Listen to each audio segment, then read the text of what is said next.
everybody. This is Dr. Alex Avila with Love University, and we're back. I'm an author, psychologist, and speaker. Every week we talk about how to love ourselves, others, and a higher nature, how to improve our life and our relationships, finances, career, and health. And today we have a very special guest, Natasha Todorovic-Cowan, who holds an MBA, a doctorate in clinical hypnotherapy. She's a sought-after author, business consultant, leadership, and team expert for over 25 years. She's worked in many industries and companies over 15 countries, and she owns the international brand Spiral Dynamics. Over 50,000 people have taken her assessments, and she also knows how to knit people to missions, goals, and to one another. Welcome to the show, Natasha. I didn't know you know how to knit too. Is that another of your hidden talents? We will knit together. It's absolutely fabulous to be here with you. Yeah, fantastic. Now, your husband co-founded, and I think you are involved with what's called Spiral Dynamics, a very fascinating theory of human development, also based on the work of Claire Graves, a psychologist and a professor. You developed this quite a bit in business. And the term V-memes, I believe, refers to core values or intelligences, what they call collective intelligences that we have. Sounds like kind of like a little bit like, does that sound right? Like a little bit like Jung's collective unconscious archetypes and Maslow's hierarchy of needs. Something in that range. How do you see yes it? And no. Yes and no. The Spiral Dynamics book was actually meant to be in Blackwell's business section. So these constructs and concepts were oversimplified so that managers and leaders could understand them. And they understand the notion of intelligence, sort of. And they understand the notion of values, sort of. But values and intelligence really isn't about what this work is about, but that's how they would understand it. As a psychologist, you understand developmental psychology. So it's really about the way that we conceptualize and hold notions like intelligence or values, how we're motivated, how we organize, because this is a biopsychosocial systems approach to human nature. Yes, definitely. It's very fascinating. And in the book, they talk about both a micro level change and also macro level. I know you talk a lot about change. Yes. And they actually have an example of a healing doctor in Africa named Sangoma, who initially had what you call the purple style, which is something like akin to spirits, appeasing the spirits and all that tribal. And later on, he developed a chain of pharmacies and he sold everything and made a lot of money. So he became more what we call orange, entrepreneurial. Is that something that happens when people change these V-memes throughout their life, or how does that work? Yeah, that's the metaphor. So the metaphor is, these caricatures of humans as they were described in the book. Again, that's a way to get people interested and thinking about these ideas. It's not exactly how it works. And when Chris and I were in South Africa, we tried to hunt down a Sangoma, and we found one in the university. Okay, so it really exists. It's a real thing. Sangoma.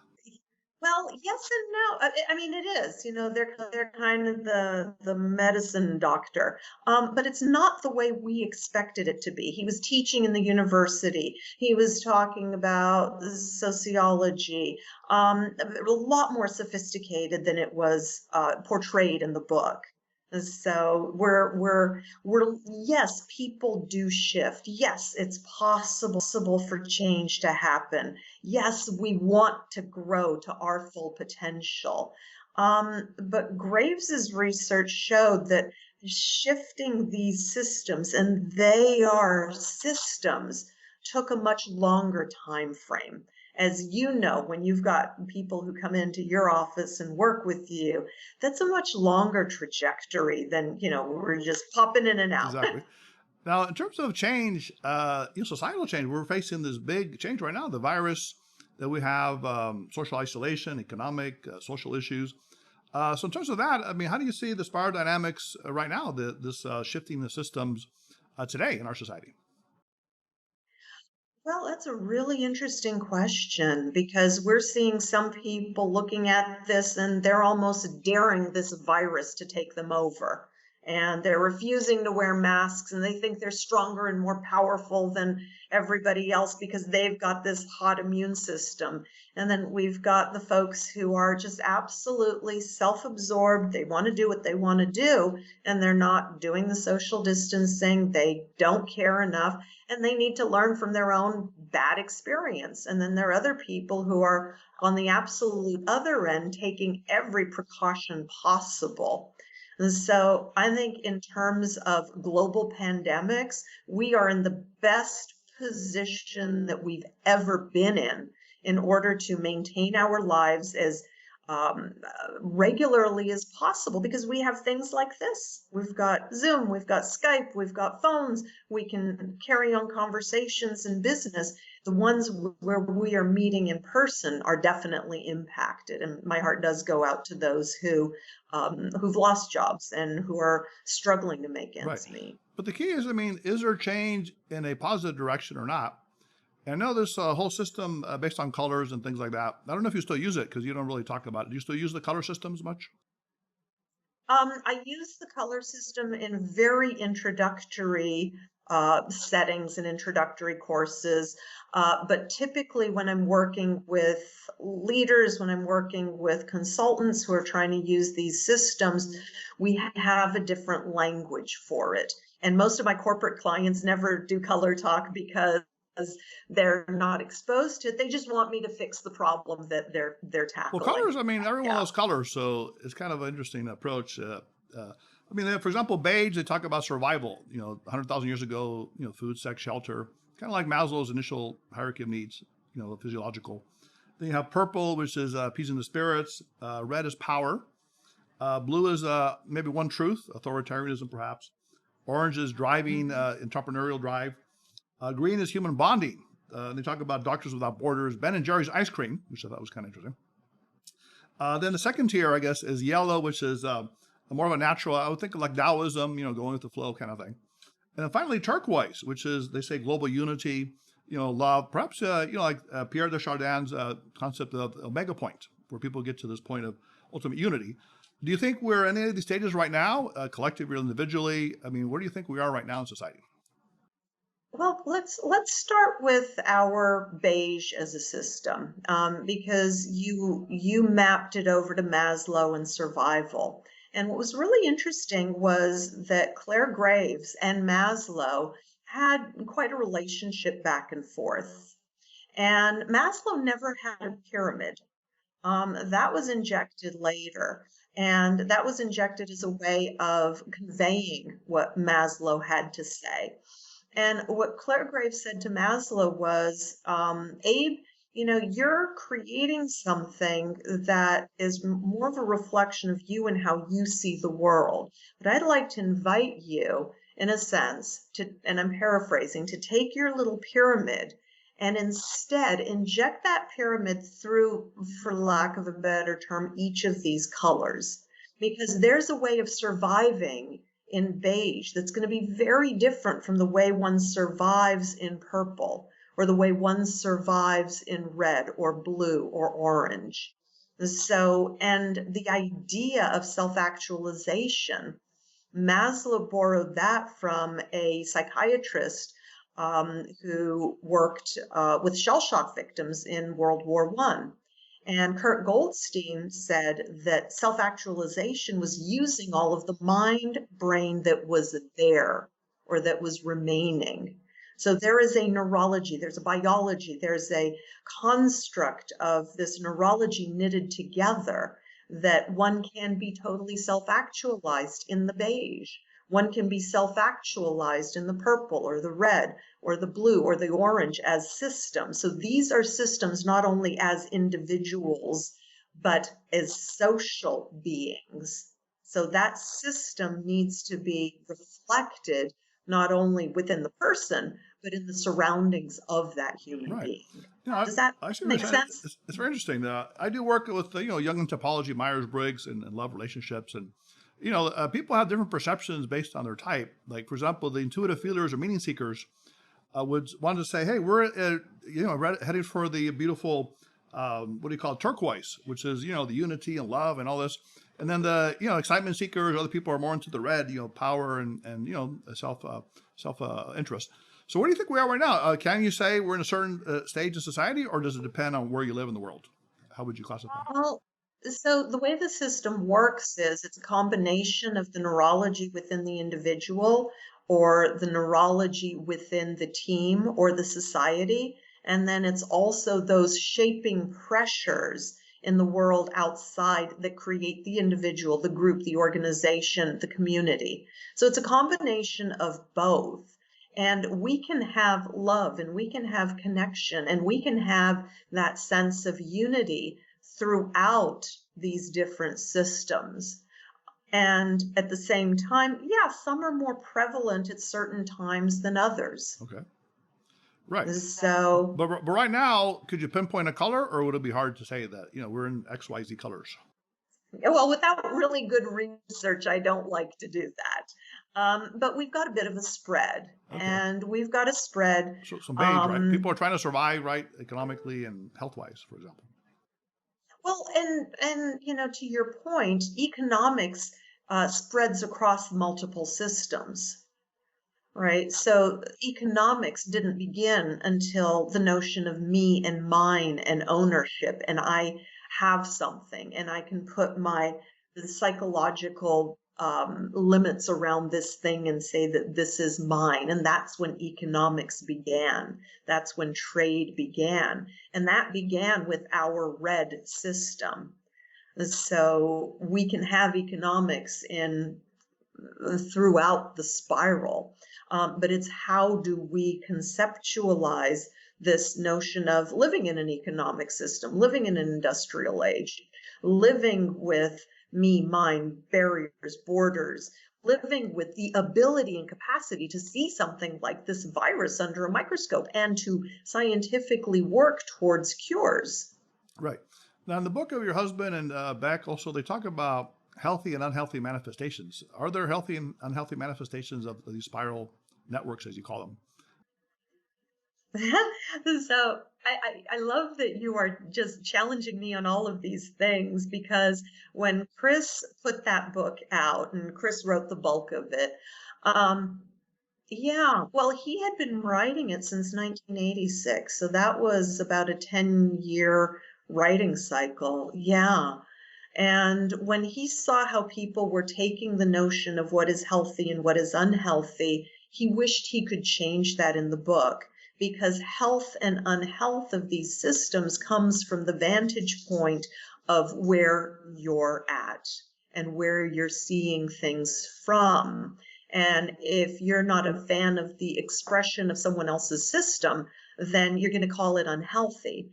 And the spread and scope of healthy and unhealthy in the sense of this model is, am I dealing with my world in healthy ways so that I am able to survive and thrive and work in this world at the most at the peak of my capacities? Right. Well, I'm thinking like, they ask me often in the love type, Myers-Briggs, can I be more than one? Can I be introvert and extrovert? And I say, you might have a preference and maybe you have a secondary. But I think it is possible to be more than one of these systems, right? Say you have orange, you're an entrepreneur, but also you have green, so you do social entrepreneurism, right? You help society or the the environment. So is that also something that occurs? People can combine these different elements. So we do need to think of these as systems. There are typological models and theories and approaches, and obviously Myers-Briggs is one of them. There are a lot of them. DISC is another. And the way this works together and it works in concert is, let's say you are absolutistic. You think that there's a right way and a wrong way to do things. So you're a blue person, is it? And well, yeah, that's I love blue, by the way. It's my favorite color. One of them. but I'm not absolutistic, though. Blue and turquoise. Well, I don't get. Yeah. So if let's say we've got somebody who is centralized in and around blue, they can be an introvert. They can be an extrovert. They can be very dominant in terms of their type. They can be very people-centered, or they can be very information centered. So what people tend to do is they start merging the types that they see into the world and projecting into these colors things that weren't meant for these colors to track. And I think that gets a little bit confusing, but it's also exciting because we get to see just how complex and rich human nature is, that the typologies play in, and typologies are fixed over a lifetime. That's personality. And this shows us that we can emerge and grow and become different than we were born to be. And I think that's why people like this. Yes. Well, in psychology, the term personality comes for persona, as a mask. So you can have different masks and I guess different elements that you can, get into. I'm thinking like red could be, if you're in the court battle or something, or you're fighting for something, or, maybe yellow when you're with your partner, love partner or something. So people can like switch between these V-memes or these systems consciously, Well, or is it unconscious? This is totally unconscious. And the thing that makes it even more complex is that the colors were, as I said, created to be much more simple. So the average person without a psychological background could grab onto it. But there are exiting phases and there are entering phases. And then when people are coming out of a system and going into a new one, that really shapes the texture of their lives and the way they see things. And so if they're moving from one to another, then you've got a little bit of a span, but it's not hoppity hop like, you're going from one step to the next step. Okay. The one thing I think you don't agree with is the idea of spiral reading people. I mean, can you actually see someone and say, hey, you're this and this color or not? Now, your husband talked about it in the book. He says, someone may appear to be orange, but I'm green, like really nice to you, but they really want to make money from you. Is that difficult to determine someone's, their spiral? Yeah. So. Yeah, when Chris and I did the research on people's ability to see others, we found that their accuracy and their ability to see others through this lens was somewhere between 1% and 3% accuracy.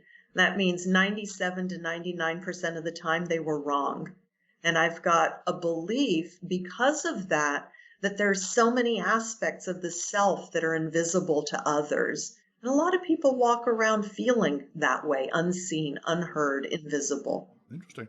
Now you have a bunch of assessments. Can you use assessments to get their spiral V-beam and all that? Is that what you guys do with that? Absolutely. Is it like a lot of questions, 100 questions, or how long are these things? It depends on the assessment. Some of them are pretty expensive, some of them are shorter, but that's exactly what we're tracking. We're trying to track leadership. We're trying to track differences in worldviews. We're trying to track how do teams get along? What's the culture of the organization? How are how's a husband and a wife coming at something a little bit differently? What's the conflict about? Exactly. Interesting. Now, there's a term, I don't know if you used to use it. They call it spiral wizard, some kind of leader that recognizes all this memes and, is able to understand it in corporations and people. And they say these people are polite, open, and autocratic, so they can be in charge of things, but also take responsibility. Is that really the case? Are there these spiral wizards out there, these great leaders that you could talk about? No, it was created for a workshop. It was a cute notion. People love the notion of the spiral wizard. It's like Harry Potter before Harry Potter got popular. But what research actually shows is that people are able to spot others kind of in their zone, but not very much ahead. And what we've also seen, not very much behind. So the spiral is actually one of the most amazing projective tools available. It's like the ink blot test. And when people say, what do you see in this color? What they're saying is what they see, not what's happening in the other person. So if you're a purple, are you going to see another purple because you think they're purple? Is that the idea? Are you projecting? Yeah, because you've got an association. So it is our logo has become the next new Rorschach test. Oh, okay, really? Okay. That's interesting. But in terms of leadership, I mean, the things like being polite, is that important at all to be polite as a leader? Or can you be Um, a hole, like really tough with them? Is that better to do that? well, what you just brought up, that POA, is a model for successful leadership. So there's a way of being polite in all the systems that the systems listen for. And politeness is critical. And a mere 33% of leaders are seen to be properly caring. And that's a problem when it comes to leadership because there are 70% of employees would rather see their boss fired than get a raise. And so there's a mismatch between the way leaders are leading and the people that they're leading. Exactly. Yeah, I work a lot. Yeah. I actually work in forensic area of work harassment kind of cases and all. So you see a lot of incivility in the workplace and these kind of things. But some people think you got to be tough to be a good boss, right? You got to be rough. Is that not true? Well, it really depends on who the team is. So, what we believe is in congruent leadership. And if you're rough and tough with the wrong Yeah, people, they're very sensitive that can people. backfire. Yes. And if you're rough and tough with the right people, then you're seen as a good, strong leader. So it is absolutely contextual. And so who are the people that the leader is leading? And there's an interesting stat where a fabulous leader, a fantastic leader in one context, moving to another context has a 50-50 chance of making it. That's not because of the leader. That is because of the context that they were successful leading in. And when they change to a different context, then they fail, not because they're a bad leader, because their leadership approach is not suited to that particular group in that Exactly. context. Because I think you even say that leaders are not born, but they can engage people that want to follow them. So knowing your audience or knowing your people is very important. So I would think empathy is important too, like understanding that where they're coming from. Yeah, empathy is absolutely critical. I do believe that leaders are chosen, and they're chosen by the people who see them as congruent leaders. And they see them as congruent leaders spiral wise when they're about a quarter or a half step ahead of where the team or the followers are, Hmm. Congruent meaning that they're authentic within themselves, or how do you mean congruent? that they're a fit. So let's take our color and dropping all meaning for the color. Let's say you're blue, right? I'm blue. Are you really blue, or are you just saying Therefore, it's a metaphor that? Okay. because I love the Oh, okay. blue. And that's a great picture, and I love the Oh, color thank you you, thank see. you. You got blue on you right now, don't you? Is that blue? This is actually Oh, gray, okay. but Well, so let's say I'm blue, right? For you, for Dr. Alex, to be a perfect fit leader for me, you'd need to be blue and a quarter, or you'd need to be blue and a half. That means you'd need to be in that transition out of blue for me to recognize you and go, now I understand. Yes, I put my faith in you because you get me and you know where we're hmm. going. Okay, but a half I think of as being more blue, but you're not saying more blue, or are you saying going into orange or a different color? I'm saying you were leaving a little bit of that blue behind, and we're just beginning to get those drops of that orange coming Or some other in. color, right? So you Yeah. see, well, we don't have that much of a spread. So the normal human being who is most open doesn't really go further than a couple of colors. So you want to be more, is it versatile? Is that the term as a leader to have a few different colors? Or what is it you're saying? It's really being a fit to that environment, to those people. And you can bypass some of this color stuff by being exactly what you said, empathetic, listening to what's going on with other people, being a good communicator, caring about the team Oh, I sufficiently. see. Okay. Now you did mention you can up level leadership by 300%. So what does that mean to up level leadership?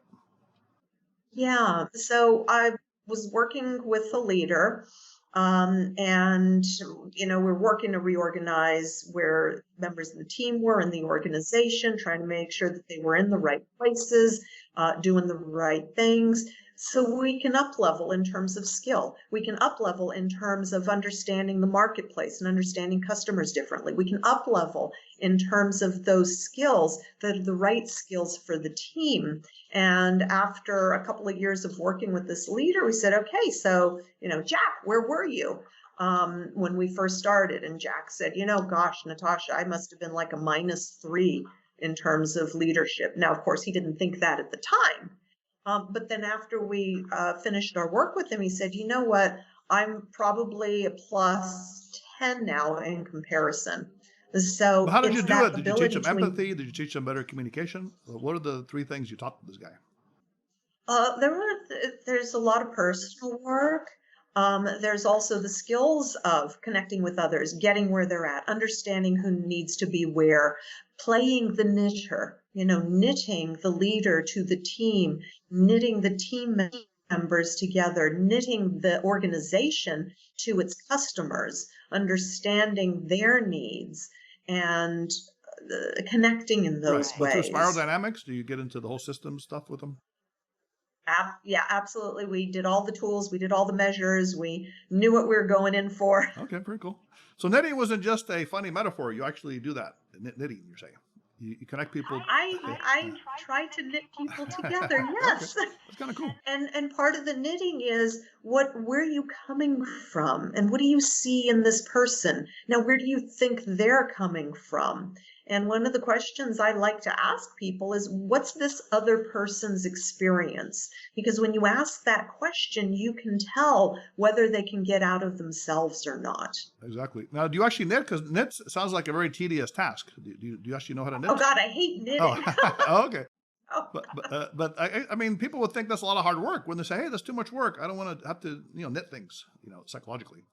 Wouldn't people? uh, the psychological knitting, the sociological knitting, that's why people hire me. Oh, okay, okay. So you help them with the hard work part of um, it. yeah, absolutely. We do it with conversations, we do it through workshops, we do it through measurement.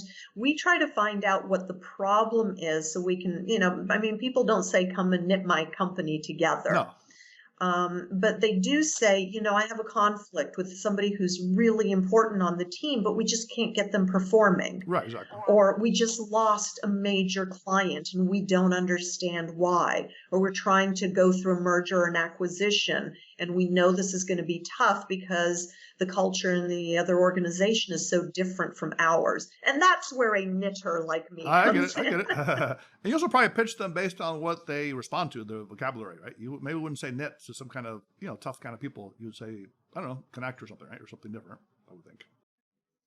Yeah, it is. It is. It's connection. Another word for it is team building if it's for a team. Another word for it is mergers and acquisitions if it's organizational. It depends Yeah, on what they like to hear, right? The kind of word, use and all that, I would think. Yeah, exactly. Yeah, what do they relate exactly. Now, to? one thing I like, this term, you said activate the zone of genius. You said align efforts to motivational flow, which I guess is tapping into people's great talent. In Spanish, we have a word called don, which means don divino, gift from God. So all of us have different, some are nurturers, some are writers, teachers, or whatever. So how do you do that? How do you teach these leaders to tap into those genius things in people? Well, so it's recognizing that there are zones of genius, that everybody comes to this planet with some unique gifts. And one of the things that we've seen globally, whether we were in Moscow or Melbourne, whether we were in London or Los Angeles, whether we were in Buenos Aires or Ecuador in Quito, what we saw was people were not being seen for their full potential. And when we'd ask them, well, how many of your leaders and managers are happy with that? 75% said they were. And the majority, probably close to 90, 100% of them said, I'm only using 30 to maybe no more than 40% of my God-given gifts. Right. But parents are also leaders, and there's a concept called the tiger mom you may have heard about, where certain cultures have strong discipline, right? They say you got to play piano 8 hours a day, and then they become great pianists and violinists or scientists. But some people think they're abusive. I mean, should you be a tiger mom or dad? Is that good to do with the child? Well, I think it depends on what Now, you culture raise and your hand. Are society you a you're a tiger part mom of. or no? I would sometimes the tiger would come out in me, and sometimes it would be the pussy cat or the puppy. Oh, okay, okay. So you tell her, hey, you got to do your homework before the video games? Because nowadays a lot of people are on video games and phones, even little kids. Does that bother you at all when they Yeah. do that? Look, parenting is such a powerful shaping force. It's an incredibly shaping force, and it's an incredible responsibility. And we are also shaped in schools by our friends, by our peers, by our colleagues, by our teachers.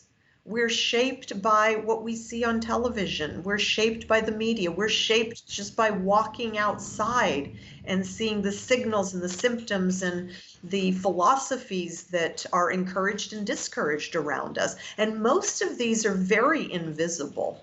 But would you be a tiger mom yourself, Natasha? Would you say to your child, you got to play 5 hours of piano and then you can play video games? No, I totally wouldn't do that. Oh, okay. So you're not that tough of a mom that way. No. But could it be good Not for me. some kids? Let's say a kid needs guidance, discipline. You know, they're kind of not focused on things. Where do you draw the line? Yeah. Shall we say? The interesting thing with that is that a lot of those kids on the other side of it are more insecure, are more prone to depression. They have a tougher time forming close relationships. They often suffer from anxiety.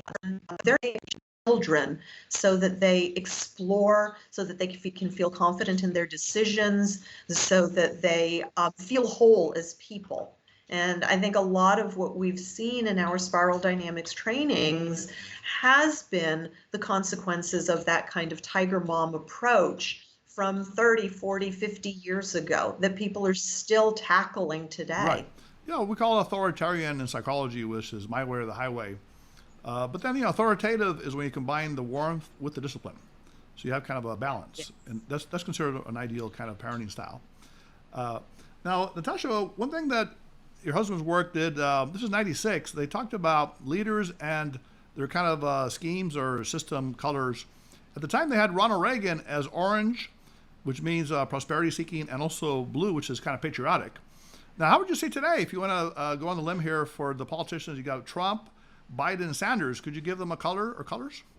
Now, Reggie, you're laughing over here. Why are you laughing, Reggie? I think it's just the idea's funny. Yeah, that we used to do that and kind of play those games. And you know, as a psychologist, that's kind of malpractice to color label without having done a rigorous analysis. Ah, okay. So how did your husband do that with Reagan? He just came up with that idea, the orange and the blue? Well, yeah, he actually studied him quite a Oh, bit. really? So when usually, not always, what's difficult in the spiral dynamics book is you don't know when Chris was Joking around? doing it as a teachable metaphor versus when he actually studied the person. Okay. But it's pretty interesting. I mean, it's very accessible material.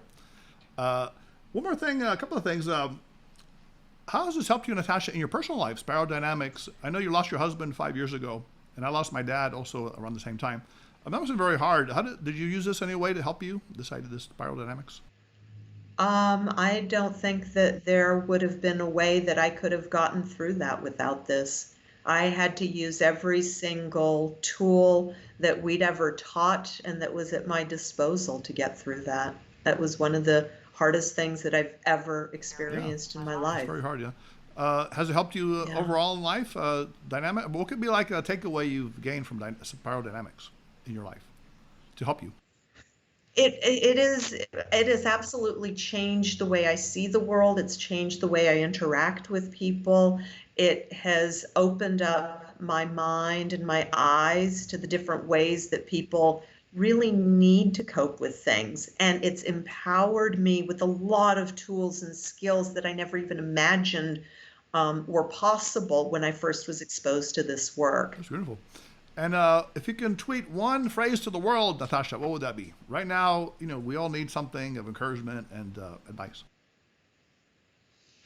Well, I think one of the most important things is to pay attention to what's going on both inside and outside. We are very blind to the context and the signals and symptoms in the world around us.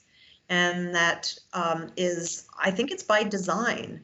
And it takes incredible awareness to open up our eyes to what's going on around us. And at the same Okay, time, you to exceeded hold your that limit. You attention. exceeded your tweet limit.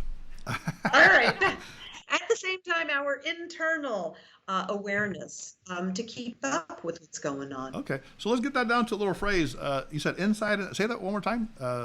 Pay attention to your inside. Attention to the internal. Internal. Okay. What's going on internally within self, Yes. and attention to the outer world. That's beautiful. Okay, Reggie, does that qualify for the tweet?